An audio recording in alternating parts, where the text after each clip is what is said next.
So I've been 2 weeks on the Pharmaceutical Bioidentical HRT that the gynae had prescribed me. If you'd like to see the video that is previous to this one, I will link to that down in the description box below. You can watch what the gynae said to me. And just to clarify, if you're new to my channel, there is a difference between compounded bioidentical HRT and pharmaceutical bioidentical HRT. But let me just clarify. Bioidentical means that the molecules of the hormones in the HRT are identical to our own hormones.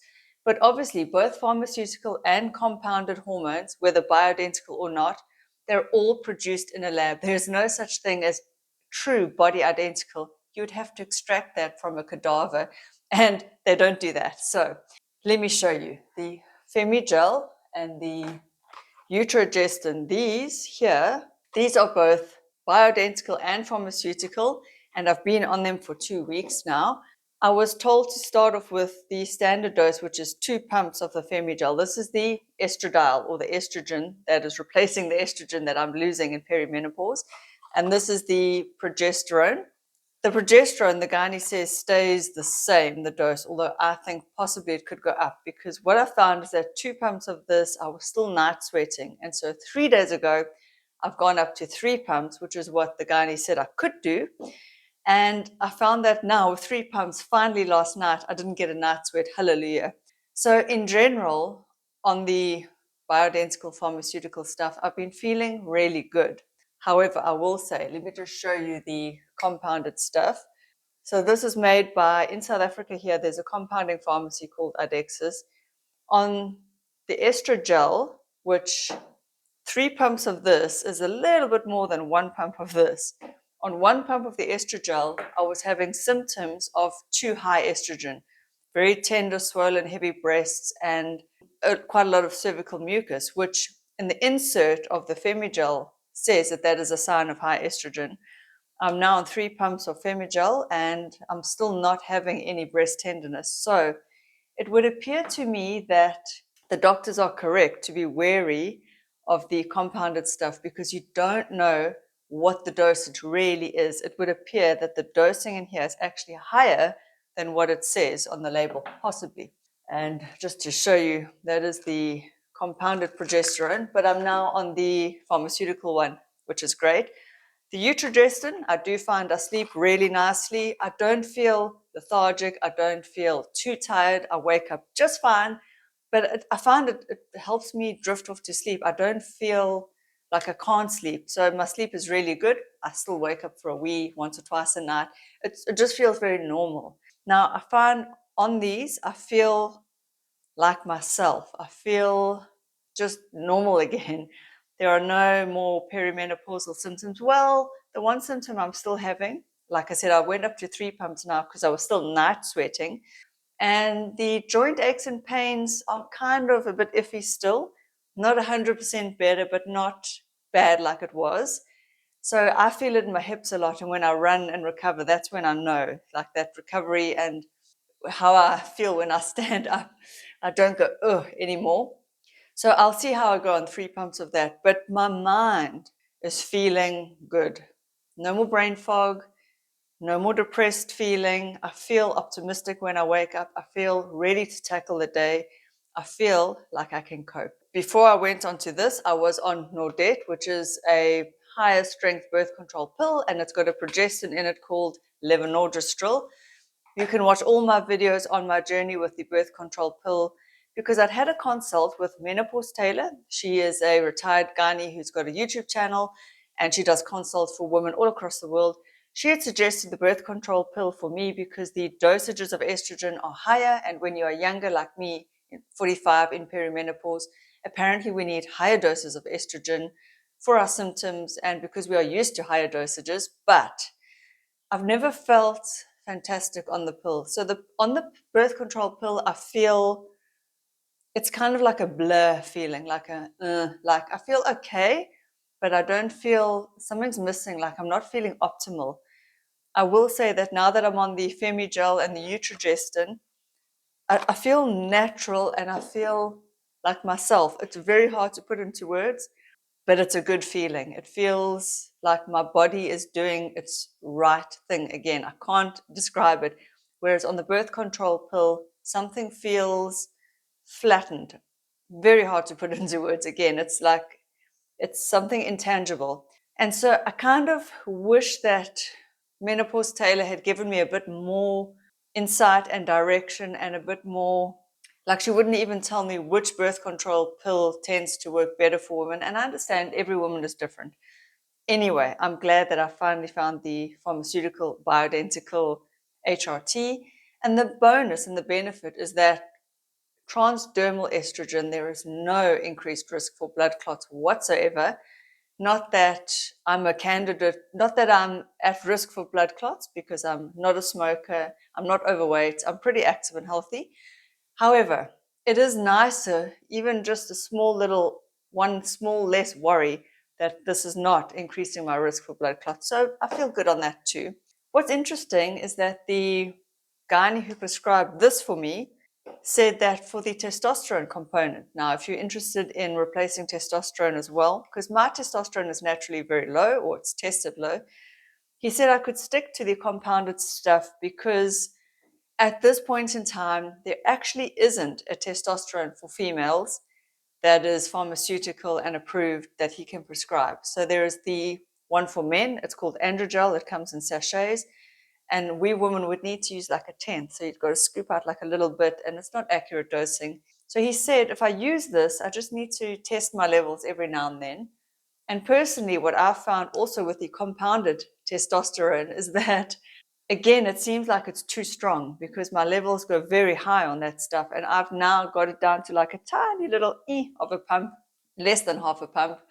And then I will go and test my levels again. But in terms of testosterone for HRT, I'm not convinced. We get told that we need it for libido and for muscle building and, for strength, and that's why I use it. But I can't say it's increased my libido at all. It really hasn't made a difference.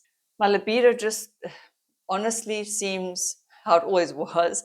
So I think maybe on the Femigel, I wouldn't say my libido is improved or not improved. It's just things are functioning okay down there. So everything's healthy down there. But I don't see much of a noticeable difference whether I'm on or off the testo gel. It's very hard to tell. What I will notice though is when I have too much of it, the pores on my chin get too big, and for some reason, my tongue gets blood blisters very, very easily. I know it sounds weird, but it's a thing. Another thing I've noticed when I switched from the Nordettes to the Bioidentical Pharmaceutical Femigel and Utrogestin, I had a small bleed. I guess it's the changeover from being on a birth control pill with a progestin to now being on the more natural stuff. So I had like 3 days of bleeding. So just be aware that if you keep changing, various forms of HRT, you might have bleeds in between. I'm hoping that I can get away with no more periods. That is like my ultimate dream goal, but we'll see how that goes. I also noticed that every time I change HRT regimes from compounded to pharmaceutical to the pill to this pill, I get for a few days a different taste in my mouth. So I don't know what that is, but there you go, different hormonal levels, I guess. And something odd, I don't know if it's because I'm on the estrogen, and I don't know, but my sense of smell just lately is really like sharp. I can smell anything and everything, which is a bizarre, I don't know. I don't know if that's something anyone else has noticed. Just thought I'd put it out there. And also with all the changing of the hormones, I've been on 3 different brands of birth control pills with the compounded stuff in between. And now I'm on the pharmaceutical bioidentical HRT. I've got butt acne, pimples on my bum, which I've never had. I don't know if it's because of all the hormonal levels fluctuating and because I've been night sweating still, really right up until a few nights ago. And so maybe that's because the sweat gathers. You sweat in the middle and you're lying on your back in bed and there's all sweat on your butt. I don't know why, or I don't know what it is, if it's part of perimenopause, but there you go. But overall, ladies, I will say that I really feel this is working for me. I feel mentally sharp, clear. I've got stable energy throughout the day. I am still waiting for the 3 pumps a day dose to maybe kick in properly so that maybe my joint aches and pains are more alleviated. But overall, I'm feeling good. It's working well. There's no negative side effects whatsoever that I can think of. At this point in time, no breast tenderness. And so I just want you guys to know that there are so many options out there for perimenopause and menopause. There's also an estrogen patch that delivers transdermal estrogen. There are so many options, and we need to advocate for ourselves. The problem is, and I've discovered this even in South Africa, where I've actually managed to get products and help from doctors.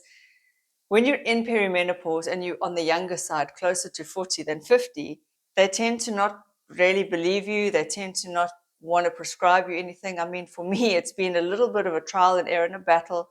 Even this gynae who did prescribe me this was like, yeah, but you're 45 and are you still having periods? And I said, yes. So he's like, so you are making estrogen. But the point is, whether you're making estrogen or not, if your levels are too low, you are going to feel like shit. At least that's been the case for me. And as always, I can only share what I'm going through and what's working for me right now. This is working for me. And hallelujah, I'm so glad I've got this guy and I found this. But it's not something that GPs will just prescribe either. You need to do your research. You need to find out what the symptoms of perimenopause are. And I think if you're battling and you want help and you want HRT, you need to track your symptoms. You actually need to go in armed with information. I'm lucky that in South Africa, I have found a gynecologist who's willing to prescribe it for perimenopause and willing to listen to me.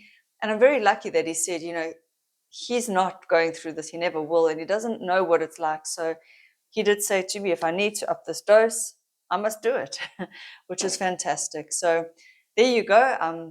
2 weeks in, it's going well. I hope to continue and I hope it continues to go well. I just want you guys to be armed with all the information.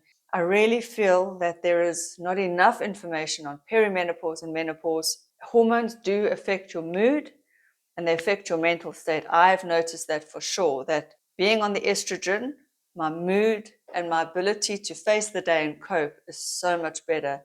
It's really improved that aspect a lot. There is hope. Not that I'm saying everyone should be on HRT. It's really your call. It's your body. It's up to you. But again, it's your body. And if you feel like you need something to get through these awful symptoms, because they can be awful, it can be hell, you must advocate for yourself. You deserve it.